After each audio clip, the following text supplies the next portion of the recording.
February 14th, 2024. Valentine's Day.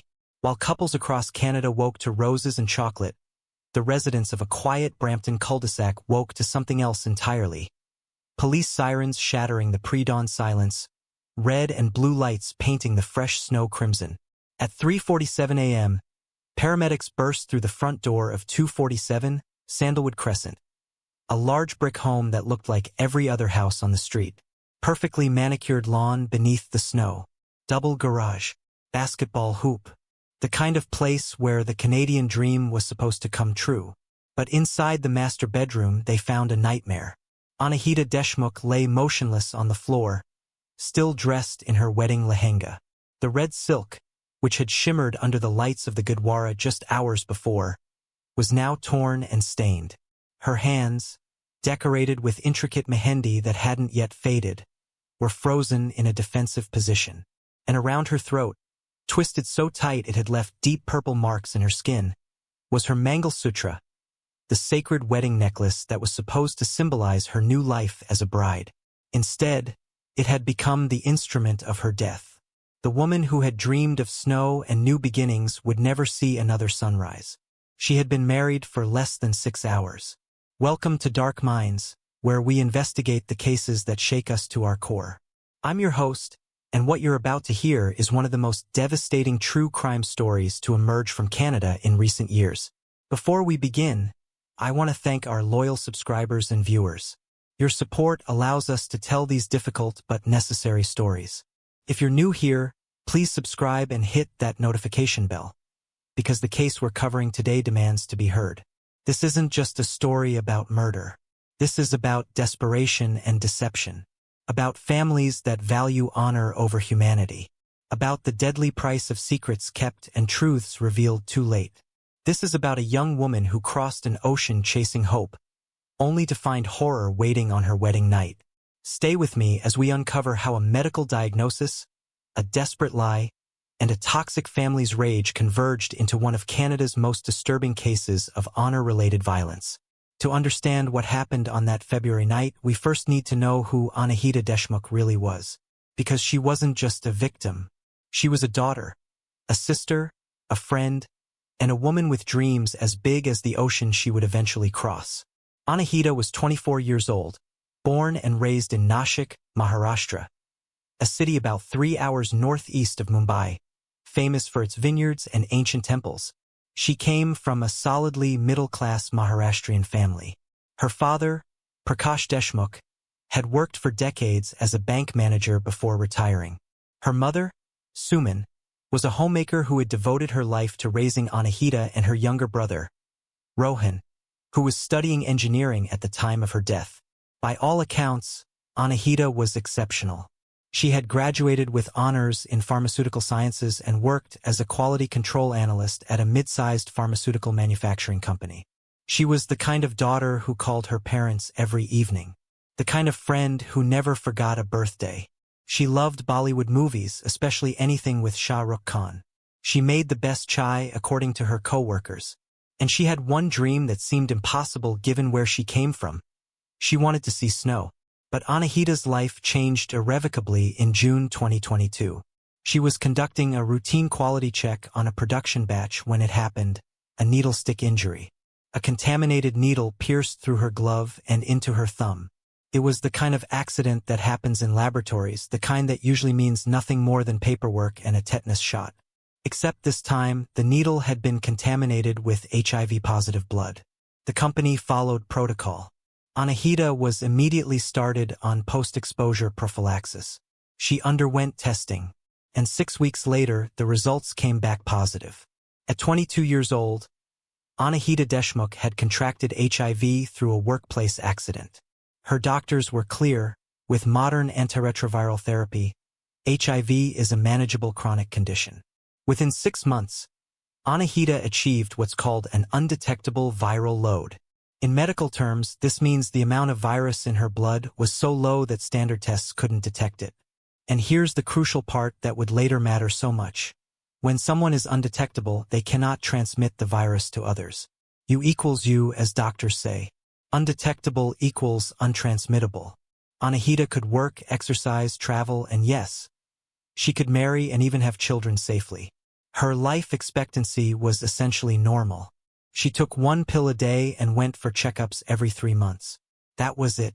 But medical reality and social reality are two different things, especially in conservative communities. When Anahita's parents began looking for marriage proposals, as was expected for an educated girl from a good family, they discovered a brutal truth. The moment they disclosed her HIV status, proposals vanished. Families who had been interested suddenly weren't. Marriage brokers stopped returning calls. One family's representative said it outright, "We cannot accept a girl with that condition. What will people say?" Anahita watched her college friends get married one by one. She attended their weddings with a smile on her face and a growing desperation in her heart. By the time she turned 24, relatives were already calling her too old for the marriage market. Whispers started, "Why isn't she married yet? Is something wrong with her?" The stigma was suffocating. And then her father's health began to decline. Prakash had a heart condition that was worsening. The doctors said stress was a major factor. And his biggest source of stress? The fear that he would die before seeing his daughter settled. In traditional families, a father's dying wish to see his daughter married isn't just sentiment. It's a sacred duty. Anahita faced an impossible choice. Tell the truth and remain unmarried, breaking her father's heart in his final years, or conceal her diagnosis and hope that once a husband got to know her as a person, he would understand. She chose the latter, and that choice would cost her everything. But here's what you need to understand before we go any further. Anahita wasn't defined by her diagnosis. She wasn't just an HIV-positive woman. She was a person who loved deeply, who worked hard, who dreamed of seeing snow fall for the first time. She was someone who deserved a chance at happiness, at love, at life. Remember that as this story unfolds, because the people who killed her never saw her humanity. They only saw a diagnosis. Now let's travel across the world to Brampton, Ontario, a city about 30 kilometers northwest of Toronto, known for having one of the largest South Asian populations in Canada. This is where Harjot Singh Malhotra had built his version of the Canadian dream. Harjot was 59 years old when he decided to remarry. He'd come to Canada in 1995, part of the wave of Punjabi immigration that would transform cities like Brampton and Surrey. Through hard work and smart business decisions, he'd built Malhotra Trucking and Logistics into a successful operation with a fleet of 18 trucks and contracts with several major retailers. By most measures, Harjot had succeeded. He owned a large house in a good neighborhood. He had money in the bank. He was respected in the local Gurdwara. But he was also deeply lonely. His first wife, Kulwinder Kaur, had died of cancer 5 years earlier, in 2019. They'd been married for 28 years. Her death had devastated him. What made it worse was that they'd never been able to have children, a source of private pain that Harjot rarely discussed but that had defined much of their marriage. After Kulwinder's death, Harjot had thrown himself into work. But by 2023, his family had begun pressuring him to remarry. And when I say family, I mean the people he lived with, the people whose opinions carried weight in every decision he made. First, there was his mother, Harbhajan Kaur. At 81, she was the undisputed matriarch of the Malhotra household. Traditional to her core, Harbhajan had never fully adjusted to Canadian life, even after nearly 3 decades in the country. She still dressed exclusively in traditional Punjabi suits. She spoke primarily Punjabi, with only broken English. And she ruled her household with an iron will disguised as elderly frailty. Then there was Harjot's younger brother, Gurmeet Singh Malhotra, who was 52 and worked as Harjot's business partner. Gurmeet was the enforcer of the family, the one who wasn't afraid to raise his voice, to make demands, to ensure the family's reputation remained intact. Where Harjot was soft-spoken and conflict-avoidant, Gurmeet was aggressive and domineering. Gurmeet's wife, Parveen Kaur Malhotra, 48, was the family's social enforcer. She monitored what the neighbors thought, what the community whispered, what the aunties at the Gurdwara might say. Parveen had strong opinions about how things should be done, how women should behave, and how the family's honor should be maintained at all costs. Finally, there were Gurmeet and Perveen's two sons, Jatinder, 26, and Manpreet, 23. Both worked in the family trucking business. Both still lived at home, and both had been raised in a household where their grandmother's word was law and their father's temper was to be feared. This was the family Harjot lived with. This was the family whose approval he sought. And this was the family that began pressuring him, relentlessly, to remarry. A man needs a wife, Harbhajan would say. The house needs a woman's touch. What she really meant was, I need someone to cook and clean and serve me in my old age, since Kulwinder is gone. Gurmeet was more direct. You're not getting any younger, Bai. Maybe this time you can have children. Carry on the family name. Perveen added her concern. What will people think? A successful man like you living alone? They'll think something is wrong with you. By late 2023, Harjot had given in. He hired a matrimonial agent, a woman named Mrs. Rama Kulkarni who specialized in matching NRI, non-resident Indian, men with brides from India. His requirements were specific, or rather, his family's requirements were specific. Find me a traditional girl, someone who understands the value of family.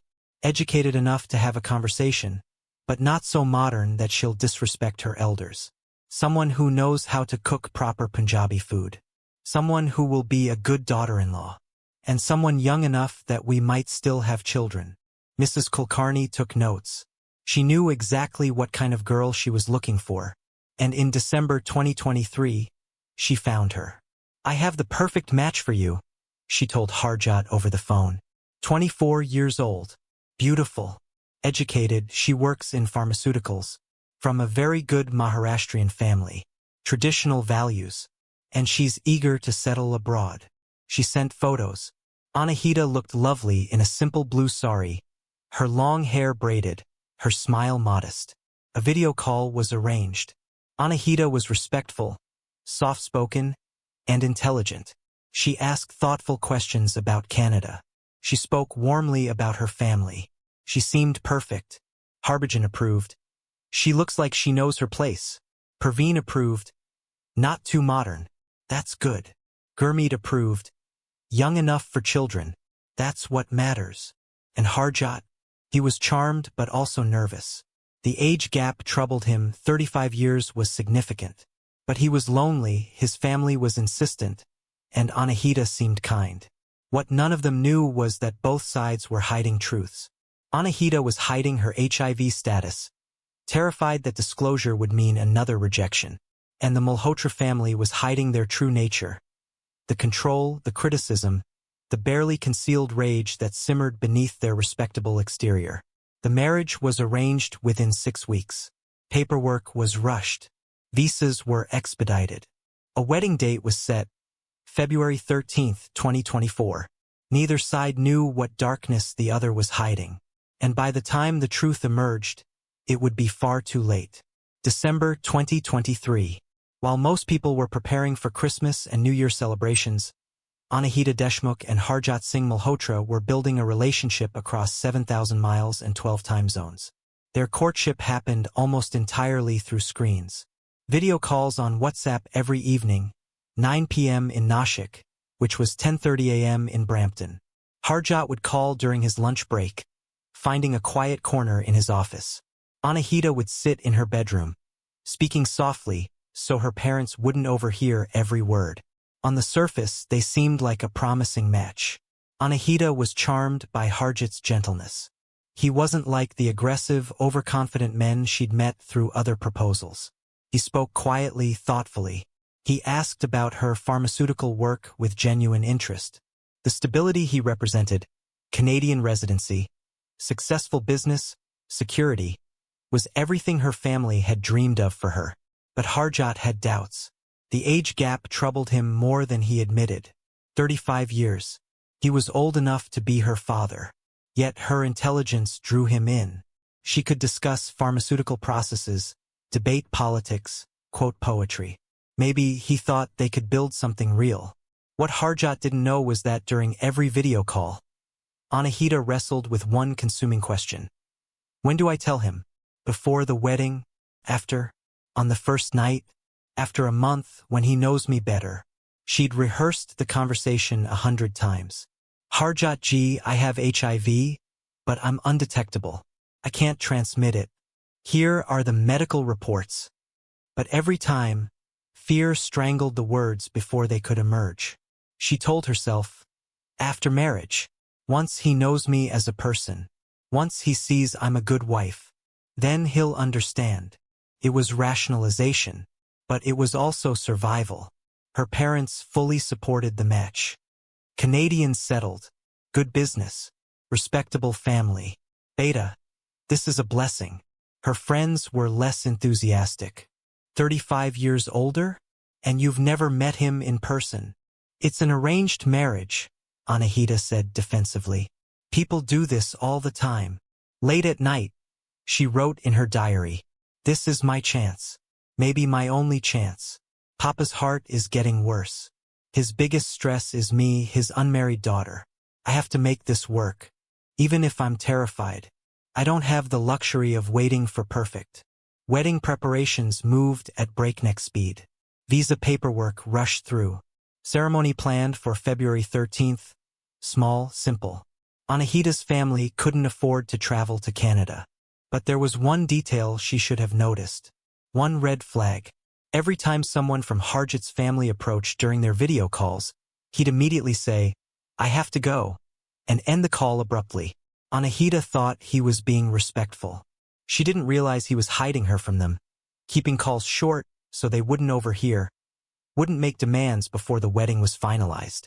It should have been a warning. But by the time she understood, she'd already be trapped. January 28, 2024.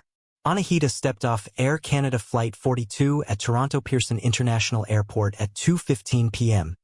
into a world she'd only seen in movies. When she emerged from arrivals, the first thing she saw was snow through the terminal windows. Real snow. She stopped right there, tears filling her eyes, and took a photo. She posted it to Instagram. Dreams do come true, Snowflake, Canada. It would be her last happy post. Harjot was waiting alone, holding roses. He looked older in person, hair grayer, face more lined.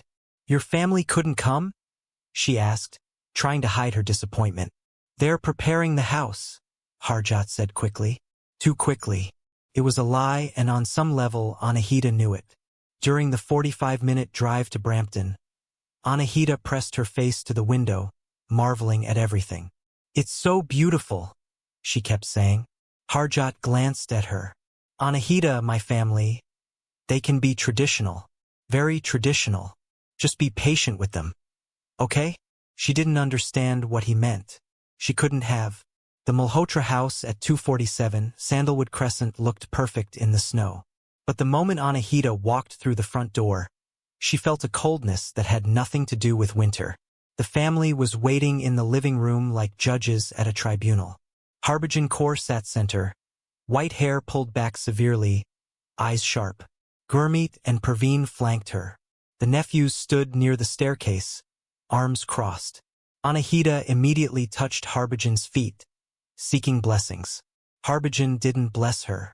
Instead, she grabbed Anahita's chin, examining her like livestock.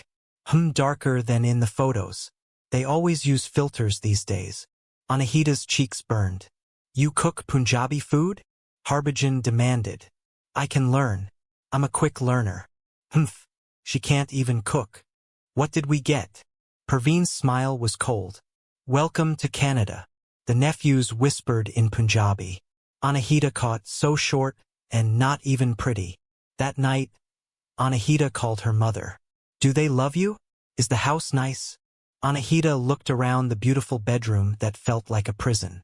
She thought about Harbhajan's critical inspection, Praveen's cold welcome. Everything is wonderful, Mama. They're very kind. I'm so happy.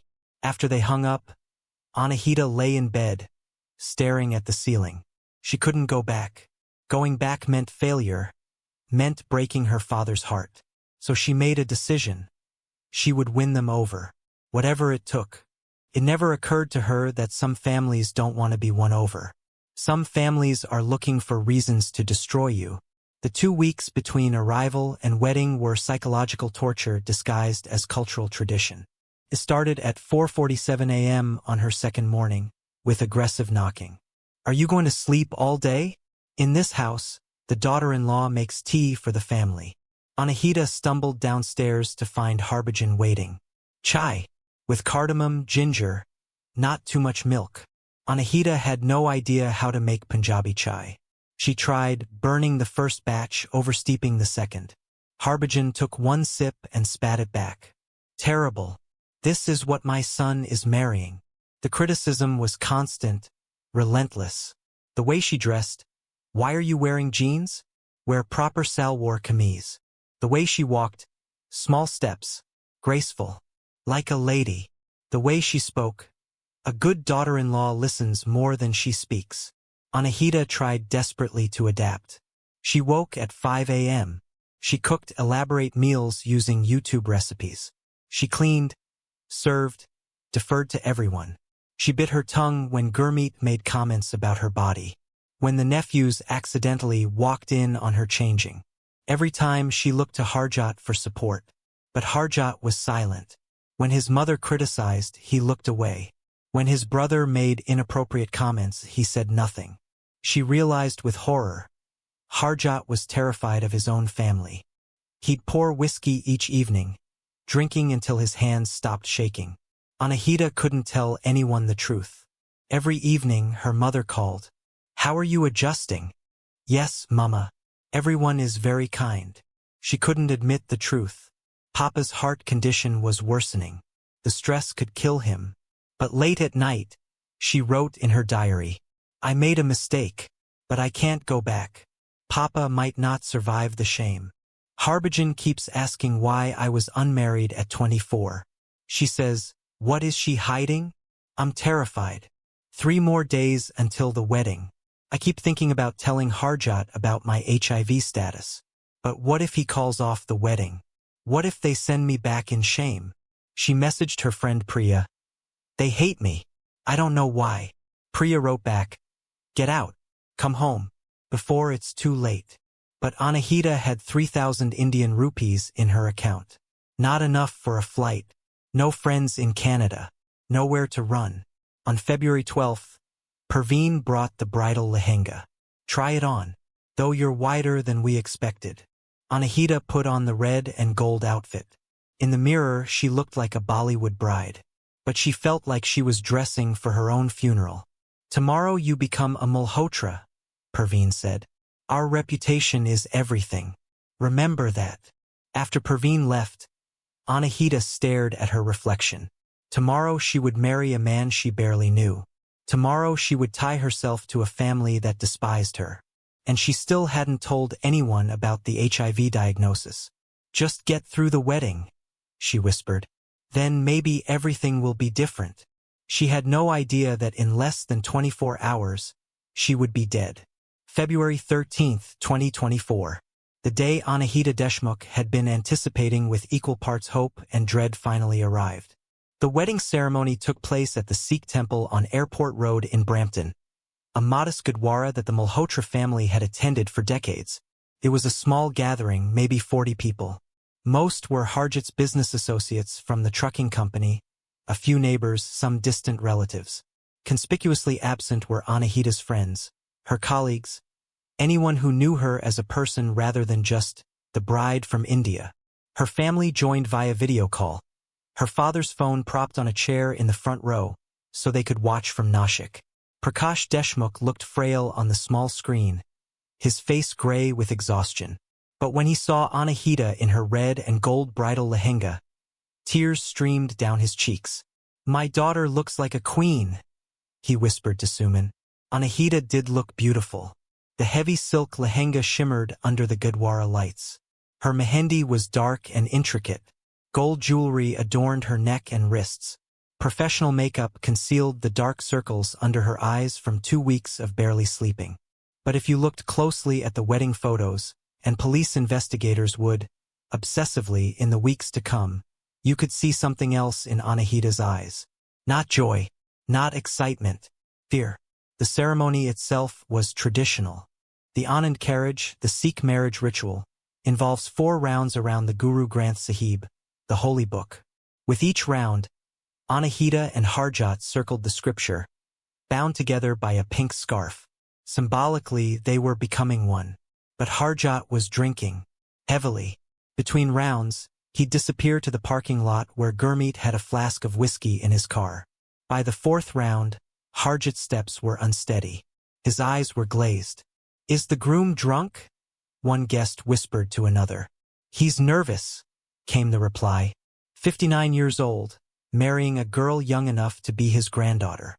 "Wouldn't you drink?" Throughout the ceremony, Harbhajan complained, loudly, about everything. "The decorations are so simple, cheap-looking. This food, who catered this? The samosas are cold. Look at the gifts Anahita's family sent. So small, so cheap. What kind of family sends such pitiful presents?"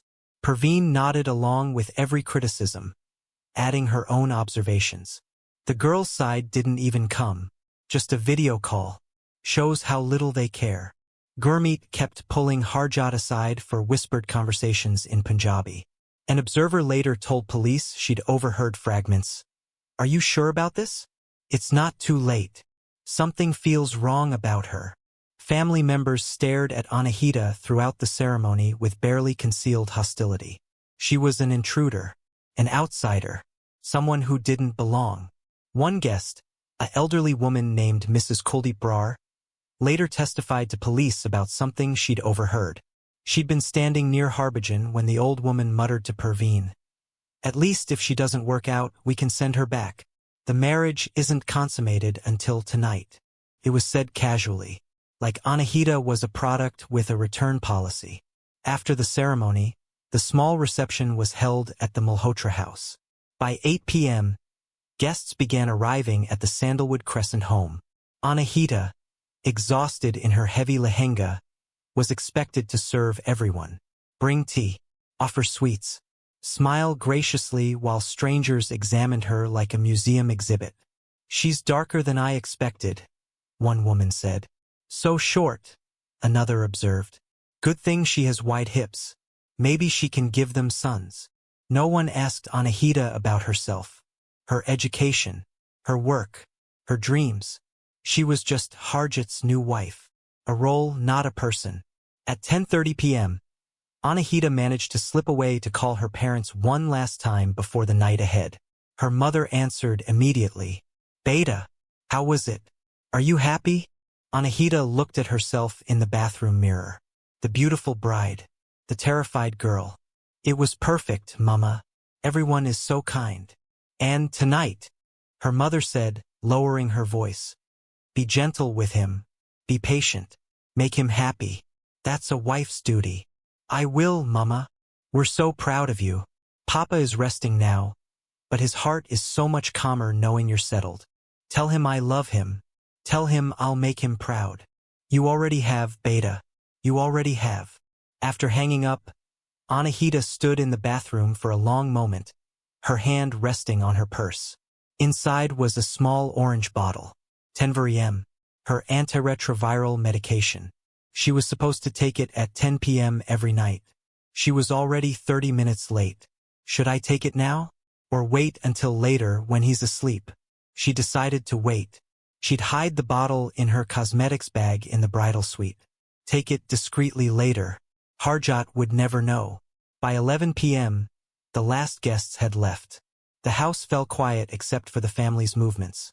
Cleaning up, putting away food, discussing the wedding in Punjabi in hushed tones Anahita couldn't quite hear. Harjot appeared at the bottom of the stairs. He looked exhausted, slightly drunk, and deeply uncomfortable. "It's time," he said quietly. Anahita's heart hammered as she climbed the stairs to the master bedroom. Their bedroom now.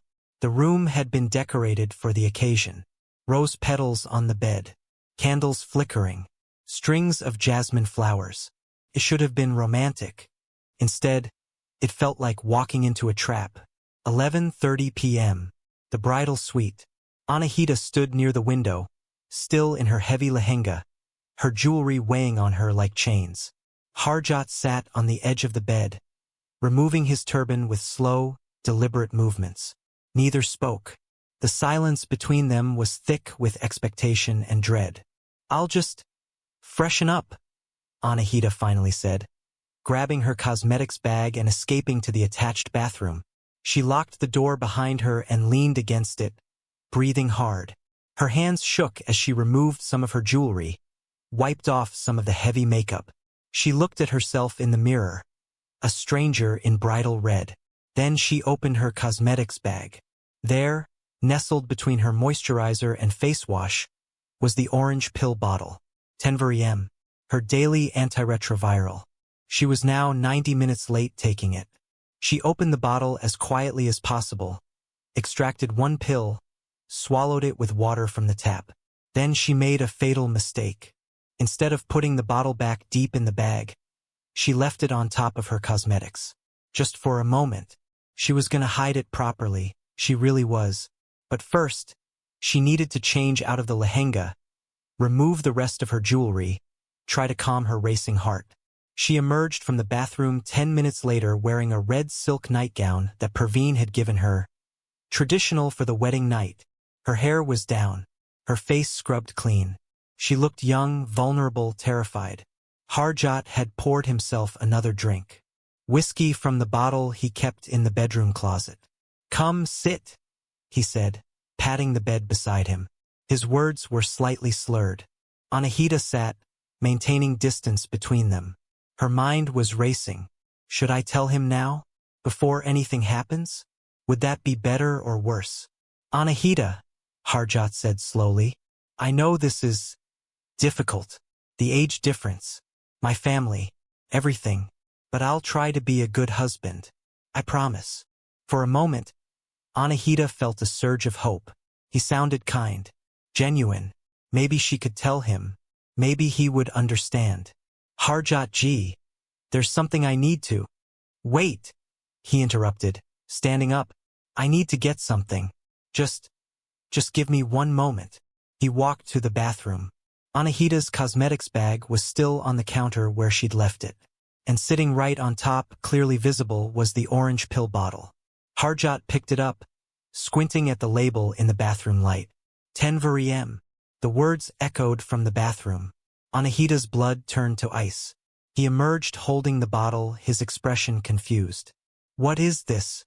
Why do you have HIV medication?" Time stopped. Anahita's mouth opened but no sound came out. Her mind went blank. This wasn't how it was supposed to happen. She was supposed to explain carefully, show him medical reports, make him understand. "Anahita." Harjot's voice was harder now. "Why do you have HIV medication?" I can explain," she managed to whisper. "Please sit down. Let me explain." "Explain what?" "That you have HIV." His voice rose. "That you have HIV and you never told me?" "I'm undetectable." The words burst out of her. "Do you know what that means?" "It means I cannot transmit the virus. I can't infect you. It's science. You equals you. Undetectable equals untransmittable. I have medical reports." "You lied to me." Harjot's face had gone pale. "You lied to me. You lied to my family. We brought you into our home. I was going to tell you." Tears were streaming down Anahita's face now. "I was going to tell you after the wedding. Once you knew me. Once you understood that I'm still the same person." "The same person?" Harjot backed away from her like she was radioactive. "I don't even know who you are. How did you? How long have you?" "A workplace accident. 2 years ago. A needlestick injury. I'm on treatment. I'm healthy. I can live a completely normal life. We can have children. Everything can be normal." "Normal?" Harjot's laugh was bitter, almost hysterical. "You think any of this is normal? You think lying about having HIV is normal?" "I didn't lie. I didn't tell you yet. I was scared. Every time I disclosed to a family, they rejected me.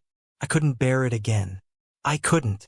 So you decided to trap me instead?" Harjot's voice was shaking. "Get me to marry you first, then tell me? That's fraud, Anahita. That's criminal fraud." No, it's not like that." Does Mrs. Kulkarni know? Does your family know? Anahita couldn't lie anymore. Yes, my parents know. The matchmaker, she knew too. She said maybe you would be more understanding. That Canadians are educated about HIV. Oh my God. Harjot sat down heavily on the bed, his head in his hands. Oh my God. My family. What am I going to tell my family? Don't tell them, Anahita begged, falling to her knees in front of him. Please, don't tell them yet. Let me explain to them properly. Let me show them the medical reports. Let a doctor talk to them. They're going to find out eventually, Harjot said. His voice had gone cold. Dead. You think you can hide this forever? I wasn't hiding forever. I was just waiting for the right moment. The right moment? Harjot stood up abruptly, pushing past her. There is no right moment for this kind of news, Anahita. Where are you going? To tell my family. They have a right to know what you've brought into this house. No! Anahita grabbed his arm. Please, Harjot, please don't. Not tonight. Wait until morning. Let me be there. Let me explain. He pulled his arm free. Let go of me. Please. She was sobbing now. Please, I'm begging you. They already hate me. If you tell them this, I don't know what they'll do. Harjot looked at her kneeling on the floor in her red silk nightgown, tears streaming down her face, and for a moment, something flickered in his eyes. Pity maybe, or guilt. But then he thought about his mother's reaction, his brother's rage, the shame, the gossip, the scandal. Goodbye, Anahita, he said quietly, and walked out of the room, closing the door behind him. Anahita stayed on the floor, the pill bottle still clutched in her hand. She could hear Harjot's footsteps descending the stairs, heard his voice in the distance, muffled. Everyone, we need to talk. Now. She knew what was coming. She knew that in minutes, the entire family would know her secret. And she knew, with a certainty that made her entire body go cold, that they would not be understanding. They would not listen to medical facts. They would not see her as human. They would see her as contaminated, dirty, diseased, shameful. She thought about running, grabbing her phone, calling the police, fleeing into the snowy Canadian night in her wedding clothes. But where would she go? And what would she say? Help! I'm afraid my in-laws will be angry that I have HIV. So instead, she stayed frozen on the floor, listening to the sounds rising from downstairs. A woman's scream, shouting, furniture scraping, footsteps, multiple footsteps, coming up the stairs, getting closer. Anahita stood up on shaking legs and faced the door, still holding the pill bottle that had destroyed her life. She didn't know she had less than 2 hours to live. But on some primal level, she understood that when that door opened again, she would be facing something monstrous. And there would be no escape. 11:45 p.m. The Malhotra kitchen. The family hadn't gone to bed yet. They never did on wedding nights. It was tradition. The family waits up until they hear the bedroom door close, confirming the marriage has been consummated. Only then does everyone go to sleep, satisfied that the marriage is complete and binding. Harbhajan sat at the kitchen table, sipping tea. Perveen was beside her, organizing leftover sweets. Gurmeet stood by the counter, checking his phone. The two nephews, Jatinder and Manpreet, were in the living room watching television with the volume low. Everyone looked up when Harjot came down the stairs. His face was ashen. His hands were shaking. "Ma!" he said, his voice cracking. "Everyone, we have a problem." Harbhajan set down her teacup with deliberate care. "What kind of problem?" Harjot took a breath and spoke the words that would seal Anahita's fate. "She has HIV." For 3 seconds, nobody moved. The words hung in the air like poison gas. Then chaos erupted. "What?" Harbhajan's scream was primal, animal. "What did you say?" "HIV," Harjot repeated, and now he sounded almost robotic, in shock. "She's HIV positive. She never told us. I found her medication." "Oh my God." Perveen stood up so fast her chair fell backward. "Oh my God. She brought disease into our house? Into our house. Everyone calm down. Harjot started. Calm down. Gurmeet slammed his fist on the counter. She's brought AIDS into our family and you want us to calm down? It's not AIDS. It's HIV. There's a difference. There's no difference. Harbhajan was wailing now, rocking back and forth. Disease is disease. We're ruined. If people find out we brought an AIDS girl into our house. Jatinder and Manpreet had run in from the living room. What's happening? What's going on? Your uncle's new wife, Parveen said, her voice shrill with hysteria, is diseased. She has HIV. She's infected. What? Manpreet's face went pale. Wait, she's been living here for 2 weeks. Is it contagious? Can we catch it from touching things? I don't know. Parveen shrieked. She's been using our bathroom, our dishes. What if she's infected all of us? That's not how it works. Harjot tried again. How do you know how it works? Gurmeet rounded on his brother. Are you a doctor? Did you use protection? Did she infect you? We didn't. I found the medication before. Thank God. Harbhajan gasped, clutching her chest. Thank God. But the marriage. Is the marriage even legal if she lied? She didn't exactly lie, Harjot said weakly. She just didn't disclose. That's the same thing. Parveen's hands were shaking. This is fraud. Criminal fraud. She trapped you. She trapped all of us. We have to send her back, Harbhajan said, her voice hardening. Tonight. Immediately. Before anyone knows she was here. We can't just put her on a plane, Harjot said. There are procedures. The marriage is legal. Legal. Gurmeet's laugh was bitter. She committed fraud. The marriage can be annulled. But if we just send her back, Parveen said, her voice dropping to something calculating. She'll tell everyone. She'll say we rejected her. The shame will destroy us. So what do we do? Jatinder asked. Everyone looked at each other. The panic was morphing into something else now. Something colder. More calculated. We confront her, Harbhajan said finally. All of us. We make her sign papers saying she lied. We get a confession. Then we have proof for the annulment. And if she refuses? Manpreet asked. She won't refuse, Gurmeet said darkly. Not when she understands what she's done to this family. They stood in the kitchen. 6 people united in rage and fear and shame. 6 people who had convinced themselves that they were the victims here.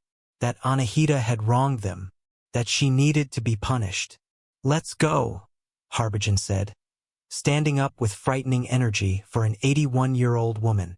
All of us. She needs to understand what she's brought into our house. They moved toward the stairs. Harjot followed, not leading but not stopping them either. His silence was complicity. As they ascended, their shadows merged on the wall behind them. 6 separate people becoming one dark, monstrous shape. In the bridal suite, Anahita heard them coming. Multiple footsteps, multiple voices. She backed toward the window, her hands clutching the pill bottle like a talisman. She thought about screaming. But who would hear? The houses on Sandalwood Crescent were detached, spaced apart, and it was nearly midnight. She thought about jumping from the 2nd-story window. But she'd probably just break her legs.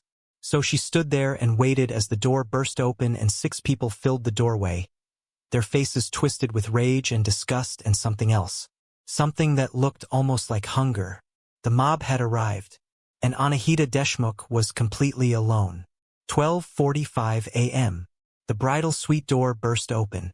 6 people poured into the room like a flood. Harbhajan, Gurmeet, Parveen, Jatinder, Manpreet, and finally Harjot, lingering in the doorway. Anahita backed toward the window, her phone clutched in one hand, the pill bottle still in the other. So, Harbhajan said, her voice dripping with venom, the truth finally comes out. For 90 minutes, Anahita endured what can only be described as psychological and physical torture. The verbal assault came first. Words in Punjabi and English designed to dehumanize, to destroy. Randy, Parveen spat. Prostitute. How many men gave you this disease? I told you. A workplace accident. Liar! Harbhajan shrieked. Everyone knows how women get AIDS. You're dirty. Contaminated. Anahita tried desperately to explain. Please listen to me. I have medical reports. I'm undetectable. That's a scientific term. It means the virus can't be detected in my blood. I cannot transmit it. You're all safe. You were always safe. Safe. Gurmeet laughed bitterly. You brought disease into our house and you talk about safe? The science is clear. Anahita's voice rose. I can show you studies. Doctors' letters. Perveen slapped her hard across the face. Don't you dare talk back. You lied to us. You trapped my brother-in-law. Anahita's cheek burned. Tears streamed down her face. I didn't trap anyone. I just wanted a chance. I wanted someone to know me before they judged me. Judged you? Harbhajan moved closer, her elderly frame somehow menacing. What will people say when they find out we brought an AIDS girl into our family? We're ruined because of you. Then let me go, Anahita said, desperation making her voice crack. Please, I'll leave tonight. I'll go back to India. I'll tell everyone the marriage didn't work out. I won't say anything bad about your family. Just please, let me go. She moved toward the door, but Gurmeet blocked her path. You think we'll let you leave and destroy our reputation? Tell everyone we rejected you? Make us look like the bad people? I won't. I promise. I'll say it was my fault. Your promises mean nothing, Perveen said coldly. You're a liar. You've been lying since the moment you stepped into our house. Anahita pulled out her phone. Then I'm calling my parents. They'll arrange a flight. I'll be gone by tomorrow. Manpreet snatched the phone from her hands. You're not calling anyone, he said. Give that back. Anahita lunged for her phone. Perveen pushed her. Hard. Anahita stumbled backward, her heel catching on the edge of the carpet. She fell, and the back of her head connected with the wooden bedpost with a sickening crack. For a moment, everyone froze. Anahita touched the back of her head. Her fingers came away red. Blood. She's bleeding, Jatinder said, his voice rising in panic. Her blood. Harbhajan screamed. Her diseased blood. It's everywhere. We'll all get infected. That's not how it works, Anahita tried to say, but the room was spinning. Hold her down, Gurmeet shouted. Don't let her blood touch you. What happened next was chaos. Anahita, disoriented from hitting her head, tried to stand, tried to run for the door, but there were too many of them. Jatinder and Manpreet grabbed her arms, forcing her down. She screamed, a high, desperate sound that should have woken the neighbors. But the houses on Sandalwood Crescent were detached, spaced apart, and it was nearly 1 a.m. Please, Anahita sobbed. Please, I'm not dangerous. I'm not going to hurt anyone. Please, just let me go. Perveen hit her again, then again. Harbhajan, despite her age, grabbed Anahita's hair and yanked viciously. Gurmeet kicked her in the ribs when she tried to curl into a protective position. Stop, Anahita screamed. Please stop. I'm still human. I made a mistake, but I'm still human. Through it all, Harjot stood in the doorway, watching, not participating, but not stopping them either. Harjot ji. Anahita's eyes found him through her tears. Please, help me, please. He looked away. That's when Gurmeet saw the Mangalsutra, the sacred wedding necklace, still around Anahita's throat. You don't deserve this, he said, his voice cold and final. You don't deserve to wear our family's necklace. He grabbed the gold chain, twisted it, tighter. Anahita's screams became choked gasps. Her hands clawed at the necklace, at Gurmeet's hands, drawing blood. Her legs kicked wildly. The nephews held her down. For 4, maybe 5 minutes, Anahita Deshmukh fought for her life. Her last word, barely a whisper, was Mama. At 1:47 a.m., she stopped moving. For 30 seconds, nobody moved. They all stared at Anahita's body, her torn red nightgown, her smeared mehendi, her open eyes staring at nothing. What did we do? Jatinder whispered. Oh God, what did we do? Shut up, Parveen hissed, but her hands were shaking violently. Gurmeet released the Mangalsutra and stepped back, staring at his own hands like they belonged to someone else. Harbhajan collapsed into a chair, clutching her chest. "My heart," she gasped. "I can't breathe." "She made us do this," Parveen said, her voice rising hysterically. "This is her fault. She brought disease into our house. She lied to us. We were protecting ourselves. We killed her," Manpreet said, his face pale. "We actually killed her. We need to call someone," Harjot said finally, his voice hollow. "We need help." "Not the police," Gurmeet said quickly. "Not yet. We need time to think, to figure out what to say." "Call Dr. Baines," Parveen suggested. "She's Punjabi. She'll understand. She'll help us." Dr. Anahita Baines had been the Malhotra family physician for 15 years. She lived 10 minutes away. When she received the frantic call at 2:15 a.m. saying there had been an accident and they needed her immediately, she grabbed her medical bag and drove over. Nothing could have prepared her for what she found. The bridal suite looked like a crime scene. Blood on the carpet, furniture overturned, and in the center of it all, a young woman in wedding clothes, clearly deceased, ligature marks around her throat. Dr. Baines took one look and knew exactly what had happened. "What did you do?" she whispered. "It was an accident," Parveen said immediately. "She attacked us.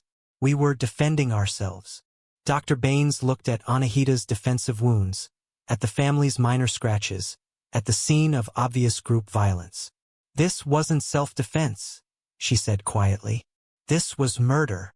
You have to help us," Harbhajan begged from her chair. "Please, we're family. You've known us for years." "I need to call the police," Dr. Baines said, pulling out her phone. "No." Gurmeet moved toward her threateningly.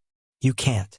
Think about what this will do to our community, to your reputation for treating our families."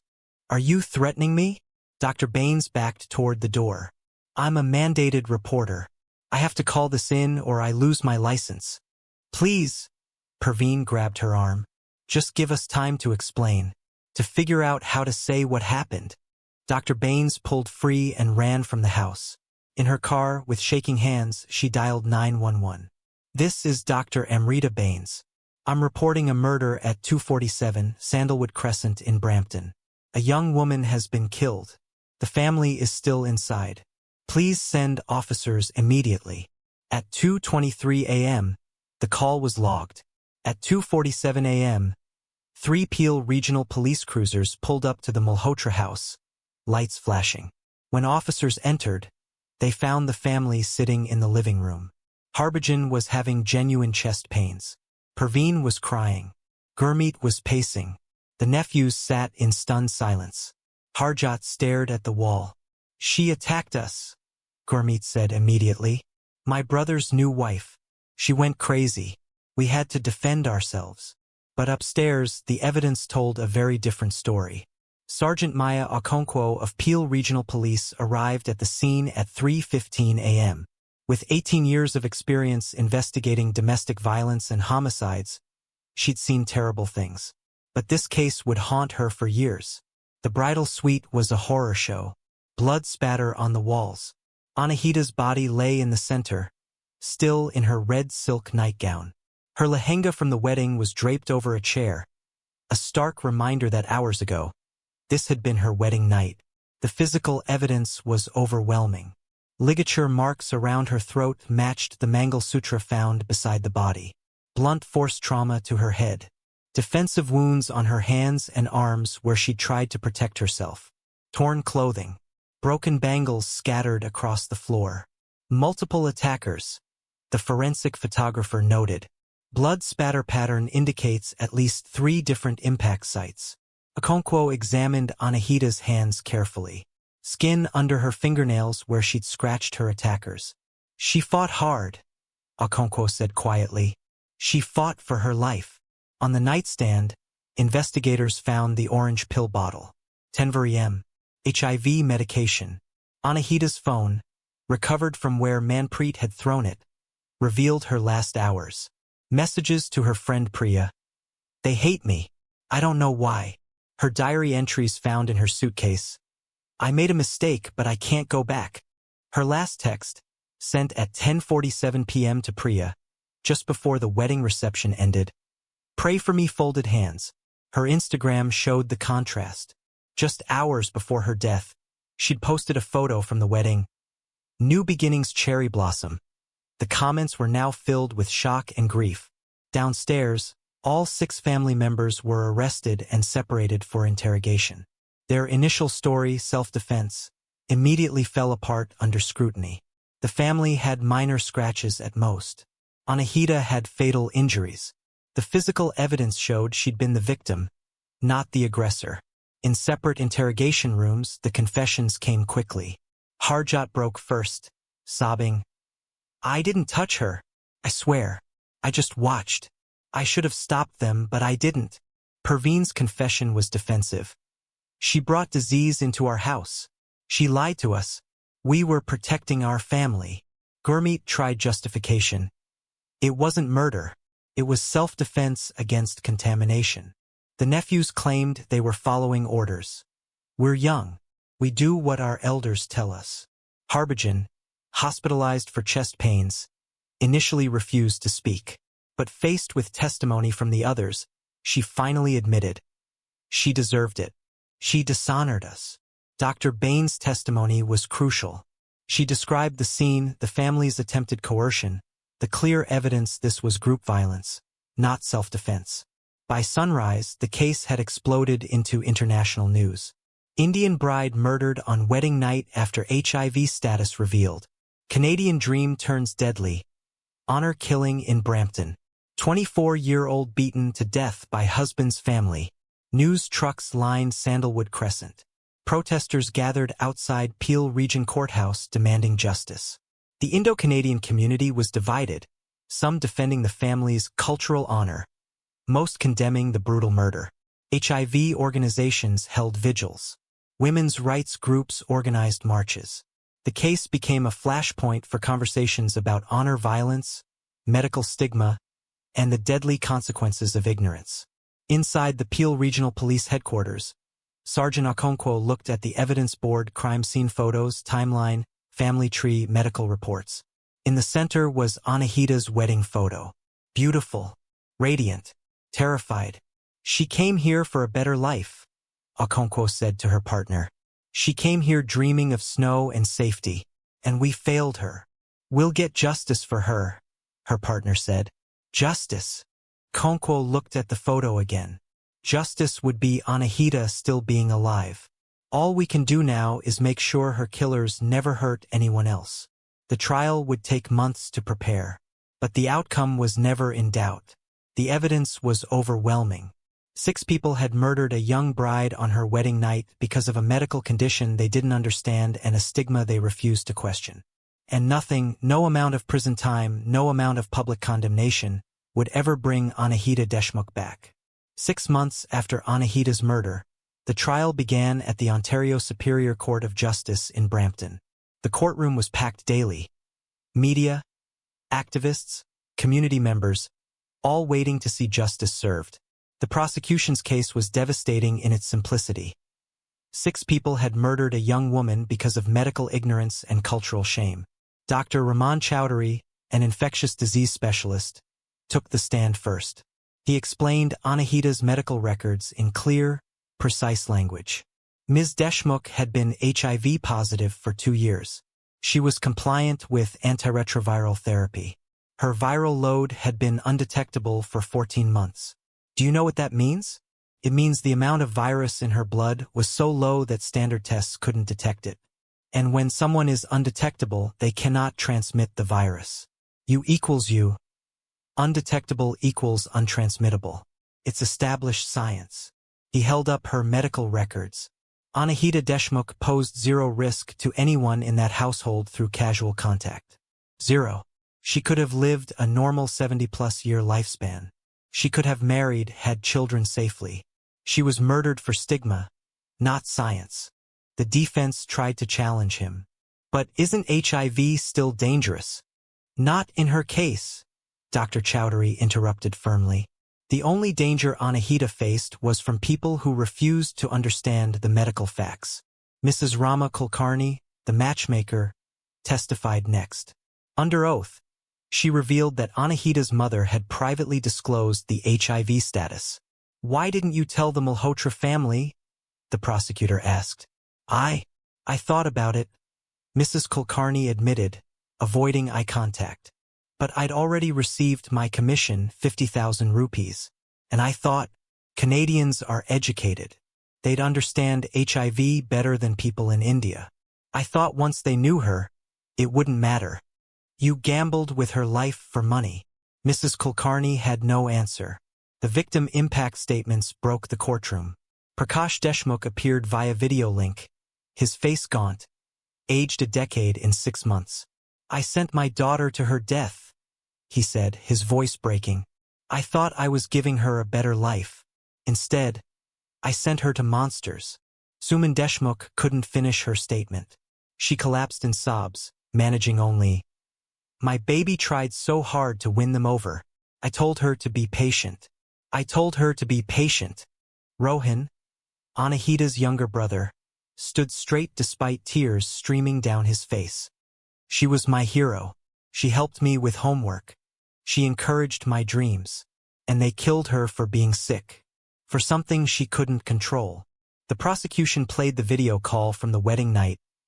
Anahita in her bridal finery, smiling for her parents, but her eyes betraying her fear. Her last words to her mother, "I'll make you proud, Mama." There wasn't a dry eye in the courtroom. Dr. Amrita Bains described the scene when she arrived, the family's attempts to coerce her into silence. The forensic pathologist testified, multiple attackers. The victim was conscious during the strangulation. She knew she was dying. Priya, Anahita's friend, read text messages aloud. "They hate me. I don't know why." Her voice broke on the last message. "Pray for me." Anahita's employer testified about the needlestick accident, about her brilliance as a quality control analyst, about the safety protocols that had failed. The defense strategies crumbled one by one. Provocation? HIV status does not justify violence, the judge ruled. Self-defense? There was no threat. Medical science proves it. Harjot's claim that he was a victim too? Inaction when you have the power to stop violence is complicity. Mr. Malhotra. October 2024. After 14 hours of deliberation, the jury returned. Gurmeet Singh Malhotra, guilty of second-degree murder. Sentenced to life imprisonment, no parole eligibility for 20 years. Parveen Kaur Malhotra, guilty of second-degree murder. Life imprisonment, no parole for 17 years. Jatinder Malhotra, guilty of manslaughter. 12 years. Manpreet Malhotra, guilty of manslaughter. 10 years. Harjot Singh Malhotra, guilty of manslaughter. 15 years. Harbhajan Kaur, guilty of conspiracy to commit murder. 12 years. Justice Maureen Fitzpatrick's sentencing statement was powerful. This court has witnessed one of the most senseless acts of family violence in Canadian history. Anahita Deshmukh came to this country seeking a better life. Instead, she found a family that valued reputation over human life. The stigma surrounding HIV is not a defense. It is evidence of willful ignorance. Medical science has advanced. Your understanding has not. Mr. Malhotra, you stood and watched as your family murdered your wife. Your inaction was a choice. That choice makes you complicit in her death. To anyone watching, honor violence has no place in Canada. Culture does not excuse murder. Tradition does not justify brutality. May Anahita's death serve as a catalyst for change. The impact of Anahita's murder rippled far beyond the courtroom. Her father, Prakash, suffered a heart attack 3 weeks after the verdict. He survived but remained frail. The family sold their Nashik home, too many memories, and moved to Pune. Suman Deshmukh channeled her grief into action. She started a support group for HIV-positive women facing marriage pressure. "My daughter shouldn't have had to choose between honesty and happiness," she told a reporter. "No woman should."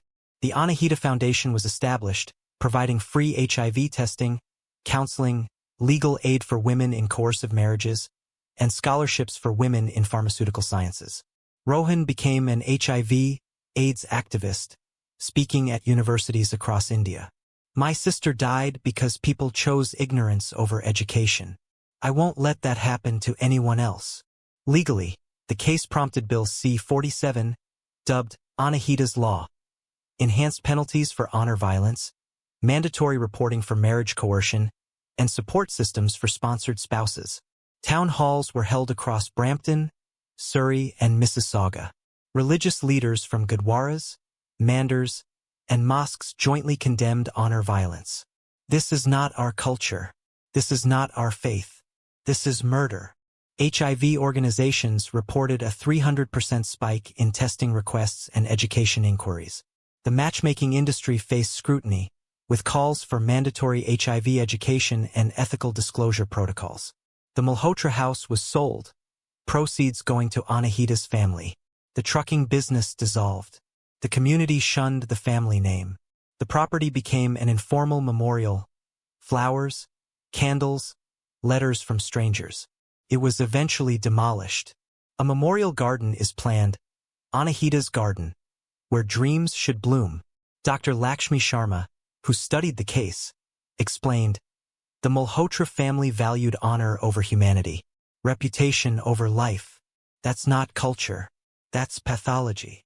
Dr. James Wu, HIV specialist, added, science can't compete with stigma rooted in fear. That's why education is literally life-saving. Anahita would have turned 26 2 months after her murder. Her Instagram became a memorial page with over 200,000 followers. Her pharmaceutical company dedicated a laboratory in her name. HIV clinics across Canada display her photo with the words, "Remember Anahita. Knowledge defeats stigma." This case should make us all ask difficult questions. How do we address HIV stigma in conservative communities? Should there be mandatory HIV education for marriage candidates? What protections should exist for sponsored spouses? I want to hear your thoughts in the comments. Your engagement helps amplify these important stories. If this case affected you, please subscribe to our channel. Share this video. Support organizations fighting HIV stigma and domestic violence. Hit that like button if you believe Anahita deserved better. Next week, we're investigating another shocking case. The Silicon Valley engineer who disappeared during her honeymoon in Kerala. Her husband claimed she drowned accidentally, but forensics proved she was dead before she hit the water. And the life insurance policy. That's where it gets truly disturbing. Anahita Deshmukh came to Canada dreaming of snow and new beginnings. She got neither. Remember her name. Fight the stigma that killed her. Never let culture excuse violence. Until next time, stay safe, stay informed, and never stop demanding justice.